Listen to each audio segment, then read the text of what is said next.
నమస్తే, నేను మీ సతీష్.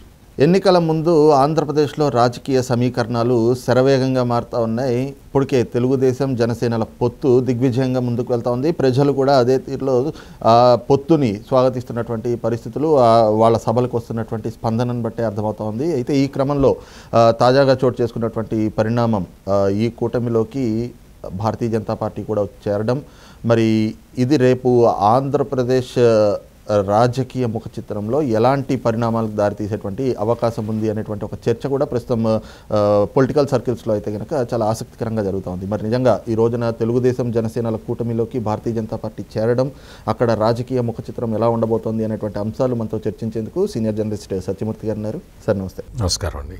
సార్, ముఖ్యంగా ఈ రోజున జగన్మోహన్ రెడ్డి ఏదైతే జరగకూడదు అని చెప్పి తపస్సు చేస్తూ వచ్చాడో, మరి ఆ తపస్సు కూడా ఫలించలేదు, అదే జరిగిపోయింది. ఈ రోజున తెలుగుదేశం జనసేన కూటమి అంటే వాళ్ళిద్దరు పొత్తు పొడవకూడదు అని చెప్పి కుట్రలు చేశాడు. ఆ కుట్రలన్నీ కూడా భగ్నం అయిపోయినాయి. వాళ్ళ పొత్తు దిగ్విజయంగా వెళ్తుంది. ఈ రోజున ఆ కూటమిలోకి భారతీయ జనతా పార్టీ వచ్చి చేరడం, మరి ఇది రేపు రాబోయేటువంటి రోజుల్లో జగన్మోహన్ రెడ్డికి ఎలాంటి పర్యవసానాలు కల్పించేటువంటి అవకాశం ఉండొచ్చు? ఇప్పుడు జగన్మోహన్ రెడ్డి ఏంటంటే ఒక కుట్రపూరితంగా వ్యవహరించటం అనేది జగన్మోహన్ రెడ్డికి అలవాటు. అందుకని ఏంటంటే జగన్మోహన్ రెడ్డితో ఏ పార్టీ కలవదు. ఇప్పుడే కాదు, భవిష్యత్తులో కూడా కలవదు. అంటే ఆఫ్కోర్స్ భవిష్యత్తులో ఆ పార్టీ పరిస్థితి ఏంటనేది తర్వాత తెలుస్తుంది. కానీ పొత్తు పెట్టుకోవాలి అంటే 2 పార్టీలు లేదా 3 పార్టీలు పొత్తు పెట్టుకోవాలి అంటే చాలా బ్రాడ్ మైండెడ్ తోటి ప్రవర్తించాల్సి ఉంటుంది. చాలా విషయాలు దాపరికం లేకుండా చెప్పాల్సి ఉంటుంది. అంటే మనసులో ఒకటి పెట్టుకొని పైకి ఒకటి చెబితే పొత్తు ఉండదు. అర్థమైందా మీకు? అంటే విషయం ఏంటి అంటే సంకీర్ణ ప్రభుత్వాలు నడపటం అనేది కత్తి మీద సాము లాంటిది. ప్రైవేట్ లిమిటెడ్ కంపెనీ నడపడానికి నీ దగ్గర డబ్బులు ఉంటే చాలు. జగన్ నడుపుతున్నది ప్రైవేట్ లిమిటెడ్ కంపెనీ. వేరే వాడి పాత్ర ఉండదు, అందులో వేరే వాడి భాగస్వామ్యం ఉండదు, వేరే వాడు చెప్తే వినాల్సిన అవసరం లేదు. తన ఇష్టం వచ్చినట్టు చేయొచ్చు, తన ఇష్టం వచ్చిన నిర్ణయం తీసుకోవచ్చు. కానీ సంకీర్ణ ప్రభుత్వాలలో అటువంటిది ఉండదు. అంటే మోనార్కుల్లాగా, అంటే ఒక నియంతలాగా ప్రవర్తించటం కుదరదు. ప్రస్తుతం ఆంధ్రప్రదేశ్కి ఇప్పుడు ఈ జగన్మోహన్ రెడ్డి అందించిన నియంత పాలన చూసిన తర్వాత ఈ పాలన మాకు వద్దు, డెమోక్రటిక్ పాలన కావాలి అని ఆంధ్రప్రదేశ్ ప్రజలు కోరుకుంటున్న తరుణంలో చంద్రబాబు నాయుడు ముందరికి వచ్చి 1 అడుగు కాదు 2 అడుగులైనా సరే కిందకి దిగి జనసేన బీజేపీ తోటి పొత్తు పెట్టుకొని వెళ్ళటం. అంటే తెలుగుదేశం పార్టీ 2 అడుగులు కిందకి దిగింది, జనసేన 2 అడుగులు కిందకి దిగింది, బీజేపీ తన 2 అడుగులు కిందకి దిగింది. ఎందుకు? వాళ్ళ సిద్ధాంతాలని కాపాడుకుంటూనే ఆంధ్రప్రదేశ్ రాష్ట్రాన్ని కాపాడుకోవాలి. ఇప్పుడు 2 చేయాలి. భారతీయ జనతా పార్టీకి సపరేట్ ఐడియాలజీ ఉంటుంది, పొలిటికల్ ఐడియాలజీ ఉంటుంది. జనసేనకి ఒక పొలిటికల్ ఐడియాలజీ ఉంటుంది, తెలుగుదేశానికి పొలిటికల్ ఐడియాలజీ ఉంటుంది. కానీ ఈ ముగ్గురికి కామన్ పాయింట్ ఒకటి ఉంది. అదేంటి? జగన్మోహన్ రెడ్డి ఆంధ్రప్రదేశ్లో వ్యవస్థల్ని సర్వనాశనం చేశాడు. ఒక వ్యవస్థ కాదు, పాలనా వ్యవస్థ దగ్గర నుంచి అన్ని వ్యవస్థలు నాశనం అయిపోయినాయి, విధ్వంసం అయిపోయినాయి. వీటిని పునరుద్ధరించాలి. ఈ వ్యవస్థల్ని పునరుద్ధరించటం అంటే ప్రజాస్వామ్యాన్ని పునరుద్ధరించటం. ప్రజాస్వామ్యాన్ని పునరుద్ధరించటం అనేది అత్యవసరం. ఇప్పుడు జరుగుతున్న ప్రాసెస్ అది. ఈ ప్రాసెస్ కారణంగా తెలుగుదేశం జనసేన ఎప్పుడు వచ్చి కలిసిందండి తెలుగుదేశం పార్టీతో? చంద్రబాబు నాయుడిని నిరంకుశంగా అరెస్టు చేసి రాజమండ్రి కేంద్ర కారాగారంలో బందీగా ఉంచినప్పుడు, చంద్రబాబు లాంటి వ్యక్తినే అరెస్టు చేసిన ఈ ప్రభుత్వం ఉండటానికి వీల్లేదు అన్న ఒక స్థిరమైన నిర్ణయంతో వచ్చి జనసేన వచ్చి కలిసింది. ఇప్పుడు భారతీయ జనతా పార్టీ వచ్చింది. భారతీయ జనతా పార్టీ ఎందుకు వచ్చింది? ఈ జగన్మోహన్ రెడ్డి అనే ఒక నియంతని దించాల్సిన అవసరం బీజేపీకి కూడా ఉంది. బీజేపీకి ఎందుకు ఉన్నది? బీజేపీకి ఇప్పటికే ఒక 100-150 రిపోర్ట్లు వచ్చినాయి. జగన్మోహన్ రెడ్డి ప్రభుత్వంలో బలవంతంగా మత మార్పిడులు ఏ విధంగా జరుగుతున్నాయి, క్రిస్టియన్ మతాన్ని ఏ విధంగా ఎంకరేజ్ చేస్తున్నారు, ఆ పేద ప్రజలని ఏ విధంగా బలవంతంగా మత మార్పిడులు చేస్తున్నారు అనే దాని మీద భారతీయ జనతా పార్టీ ప్రభుత్వానికి చాలా రిపోర్ట్లు వచ్చినాయి ఇప్పటికే.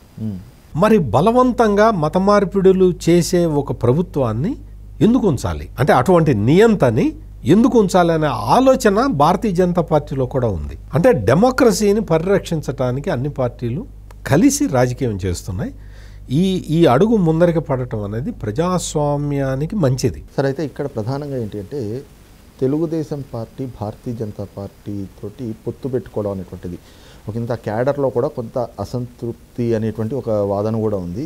మరి అలాంటి సమయంలో ఈ రోజున పొత్తు ఖరారు కావడం అనేటువంటి అంశం మరి రాబోయేటువంటి రోజుల్లో ఆ క్యాడర్లో ఎలాంటి పరిస్థితులకు దారితీసేటువంటి అవకాశం ఉండొచ్చు? మీకు ఒక విషయం చెప్తాను సతీష్ గారు. ఇక్కడ ఏంటంటే తెలుగుదేశం క్యాడరు భారతీయ జనతా పార్టీని వ్యతిరేకిస్తున్నమాట వాస్తవం. ఎందుకు వ్యతిరేకిస్తున్నది అంటే భారతీయ జనతా పార్టీ చెడ్డ పార్టీ అని కాదు, భారతీయ జనతా పార్టీ ఆంధ్రప్రదేశ్కి చెడు చేసిందని కాదు, ఆంధ్రప్రదేశ్ అభివృద్ధికి భారతీయ జనతా పార్టీ అడ్డుపడ్డదని కాదు, భారతీయ జనతా పార్టీ వైఎస్ఆర్ కాంగ్రెస్ పార్టీ చేస్తున్న నీచమైన కార్యక్రమాలని అడ్డుకోలేదు. అది కూడా కేంద్ర ప్రభుత్వంలో, అంటే కేంద్రంలో ఉన్నది బీజేపీ కాబట్టి కేంద్ర ప్రభుత్వం తరఫున ఈ రాష్ట్రంలో ఇంత విధ్వంసం జరుగుతుంటే అడ్డుకోలేదు అనేది ఒక్కటే కారణం. అవును, తెలుగుదేశం పార్టీ కార్యకర్తలకి బీజేపీ మీద కోపం ఉండాల్సిన అవసరం లేదు. ఎందుకు అంటే ఒకసారి కాదు 2-3 సార్లు ఇప్పటికీ బీజేపీ తెలుగుదేశం మధ్య భావ సారూప్యత ఉన్నది. భావ సారూప్యత ఉన్న పార్టీలు కలవటం తేలిక. ఇన్నిసార్లు విడిపోయినా మళ్ళీ ఎందుకు కలుస్తున్నారు వాళ్ళిద్దరూ? చంద్రబాబు నమ్మదగ్గ మిత్రుడు అని చెప్పి వాళ్ళు కూడా ఆలోచనతో ఉన్నారు కాబట్టి 2 పార్టీలు భావ సారూప్యత ఉన్న పార్టీలు, అందుకని మళ్ళీ కలుస్తారు. వేరే జగన్మోహన్ రెడ్డి అత్యంత నియంతలాగా క్రూరత్వంతో నిర్ణయాలు తీసుకుంటుంటే కేంద్రం ఎందుకు అడ్డుపడలేదు అనేదే ఒక్కటే భారతీయ జనతా పార్టీ మీద ఉన్న తెలుగుదేశం పార్టీ క్యాడర్కి వాళ్ళందరికీ కూడా ఉన్న కోపం. ఈ ఫెడరల్ స్ట్రక్చర్లో కొన్ని కేంద్రం చేయగలుగుతుంది, కొన్ని చేయలేదు. ఈ విషయాన్ని బీజేపీ ఎక్స్ప్లెయిన్ చేస్తున్నది, చాలాసార్లు చేసింది. కాకపోతే ఏంటంటే ఇప్పుడున్న పరిస్థితుల నేపథ్యంలో భారతీయ జనతా పార్టీ కూడా తెలుగుదేశం జనసేన కంబైన్ తోటి వెళ్లాల్సిన అనివార్య పరిస్థితులు వచ్చేసినాయి వాళ్ళకు కూడా. సో తెలుగుదేశం జనసేన కాంబినేషన్ ఇప్పుడు మీరు అన్నట్టు చాలా సక్సెస్ అయిపోయింది, చాలా ప్రజల్లో బలంగా వెళ్ళిపోయింది. కులాలు మతాలకు సంబంధం లేకుండా అందరూ కూడా నేను మీకు ఒక విషయం చెప్తే మీరు కూడా ఆశ్చర్యపోతారు. ఈ క్రైస్తవులు వీళ్ళ ఓట్లు నాకే వస్తాయని జగన్మోహన్ రెడ్డి అనుకుంటున్నాడు కదా. ఒక రిపోర్ట్ కూడా ఉన్నది. వీళ్ళు ఏంటంటే ఈ దళితుల ఓట్లలో విపరీతంగా మార్పు వచ్చేసింది చంద్రబాబు నాయుడికి అనుకూలంగా. ఎందుకు అంటే చంద్రబాబు నాయుడు అధికారంలో ఉన్నప్పుడు ఇచ్చిన పథకాలు ఇప్పుడు అమలు జరగట్లేదు. ముఖ్యంగా విదేశీ విద్య, అంబేద్కర్ విదేశీ విద్య ద్వారా ఇచ్చిన స్కీమ్స్ అన్నీ కూడా ఆగిపోవటంతో చాలామంది దళిత కుటుంబాలు ఇబ్బంది పడుతూ ఉన్నాయి, వాళ్ళ ఆర్థిక అభివృద్ధి జరగట్లేదు.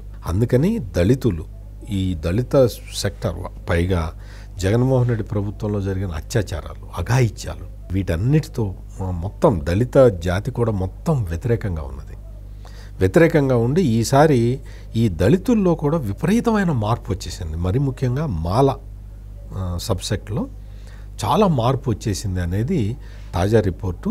అందుకని జగన్మోహన్ రెడ్డికి ఆ ఓట్లలో కూడా భారీగా గండి పడబోతున్నది.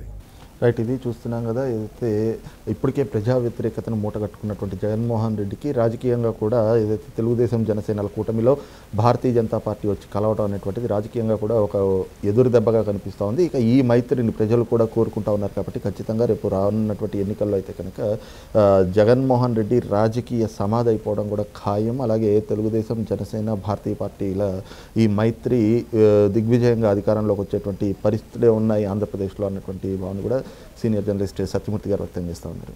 Thank you. నమస్కారం.